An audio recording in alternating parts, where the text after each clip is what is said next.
I was like, you know what? I'm practicing this new version of me, humility and humongous with somebody. I didn't really crack jokes a lot, bro. I wasn't a funny guy. I didn't like that shit. Like I tried to keep serious all the time, you know. So this was me practicing something new. It was therapeutic for me. It was a way for me to grow emotionally and grow in character. You know, becoming more sociable. So I was doing stuff like that, man. I was like, let me be funny. So on Vlad, I thought I'm gonna just be funny, but I didn't know what I was gonna do. I'm gonna be real. I did not know what I was gonna say or do. I just was like, I'm gonna wing it. I think I could be pretty funny if I wing it. Who knows? And if not, it comes off as awkward. The awkward within itself could be funny. Thank God the Family Guy for making shit like that possible. So when he asked me about the like, so you were born, and I'm like thinking, I'm talking. I was like, I don't know why I caught a moment. I was like, now's a perfect time to teach people about this Raelian stuff I've been learning about.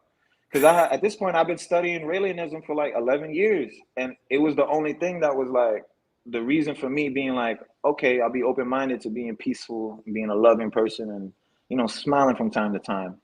And amongst that, it taught me a lot of other things, and cloning being one of the other things it taught me about. So I was like, man, this is perfect to talk about this and raise awareness for this. Like at least for a little bit of people, because this guy don't got much clout. Like whoever the fuck he is, like I could see he got like the weirdos of the internet. It was like his fan base. You know what I mean? So I was like, let me talk to the weirdos about that weird shit. I go fucking talk weird shit too. I was like, people love that. You meet some dudes, y'all smoke some weed, and you're like, yo, you believe in aliens? Like, yeah, and then y'all click. So I Yeah. feel like that's what the Vlad was for, bro. I didn't think it was really gonna do what it did, but that topic hit Reddit, which hit this, who hit that, and everybody and their mother started talking about it. It blows up. I'm not. He chopped my interview up in 5 parts. So realistically, I was right. It would only get about 50 to 80,000 views because the rest of the videos they pretty much did that. It was Yeah. only the part about cloning that did millions of views and went fucking viral. And at that time, I was being like Kid Buu rapper clone or whatever. If you go to Google Trends, you can see around that time I was Googled as much as the Kardashians, bro. That was like, what the fuck for me? Like, holy shit. Like, I was shook. I was like, damn, Yeah. nigga, this could be really big for me. Sure enough, we started getting calls here and there for labels that were calling me before that were on some, oh, I'll keep an eye on you. Now we're calling us back like, hey, can we, have to sit down? We want to talk some numbers. So, what I did was, and I'm about to give you our game on this one, those independent artists trying to catch a deal. But what I did was I sat down, and I'm not going to mention which labels for sheer respect of their power that they have. I come in peace. They know that. So That's I won't smart. mention names. But one label, the first label came and said, "Hey, we'll offer you it was 150,000, like 150,000. Oh, cool, cool. Can I take this to my lawyer to review it? That's not normal. I mean, that's not uncommon. Sorry, it's quite normal. Okay, so they give me the copy. I didn't go to my lawyer. I went and took my next meeting. Next person, like, hey, this is what they offering me. What will you offer me? Because I'm ready to sign. And I got all this new music I just showed you. Everything that's going right now, buzzing with my name. Here's the charts. Look, I'm being looked at as much as a Kardashian. So if I drop, it's up. I was selling myself. Like at the end of the day, I'm a businessman. Like Humongous is a businessman. I know how to sell. I'll sell tap water to a priest as holy water. You know what I mean? And you were hustling. I was hustling, yeah. Making it happen. So they offered 3.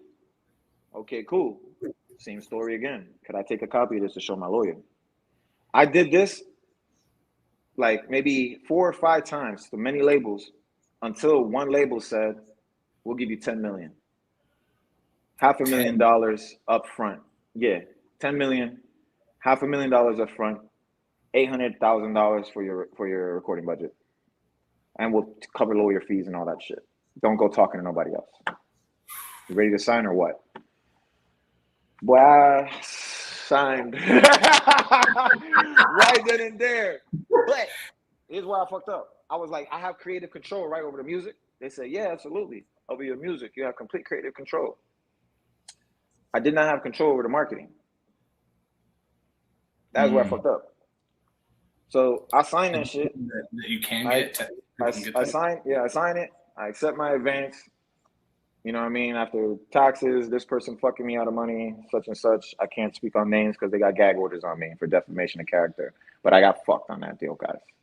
Out of The $500,000 out of a 10 mil, 800 grand, your boy only got 175. And after paying a lawyer fee, which by the way, they paid the lawyer fee. So my buddy that fucked me pocketed that fee too. I was left with nothing, bro, pretty much like chump change. That's why I was modeling for Fashion Nova and doing these features left and fucking right, bro.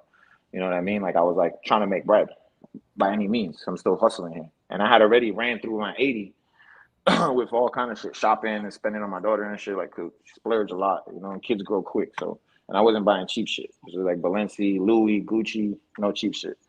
I'm blowing through this cash like an idiot, bro. Like I never had money before.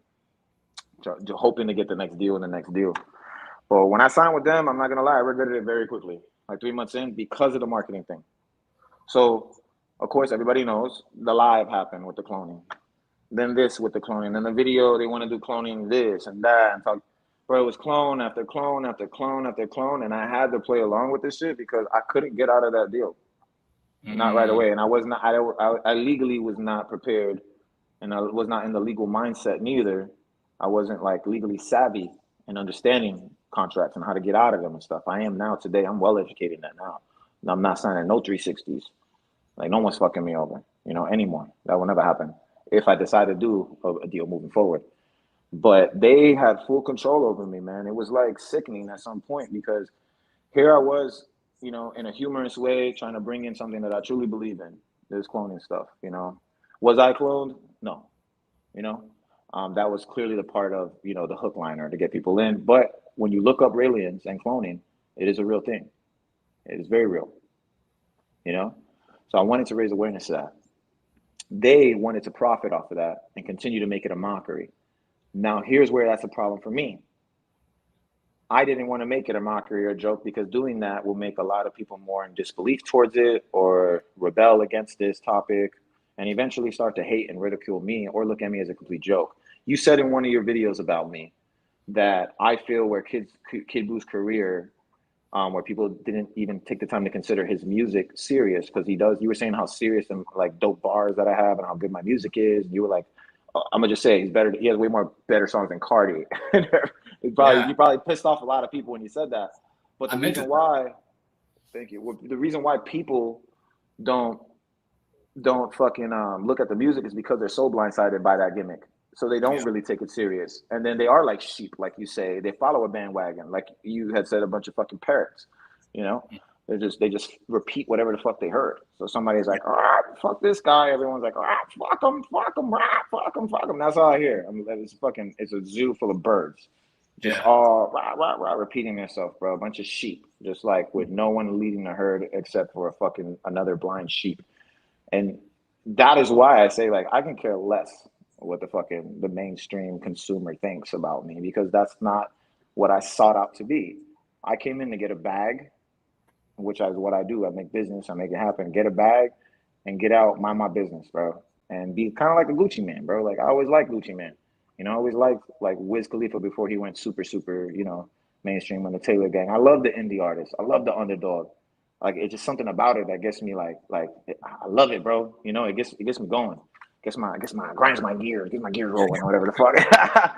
But I really genuinely love that story of an underdog, you know, doing his thing, you know, and winning independently. I really love that. You know, I always go for the undercard. So when people try to when they try to compare me, I don't see that.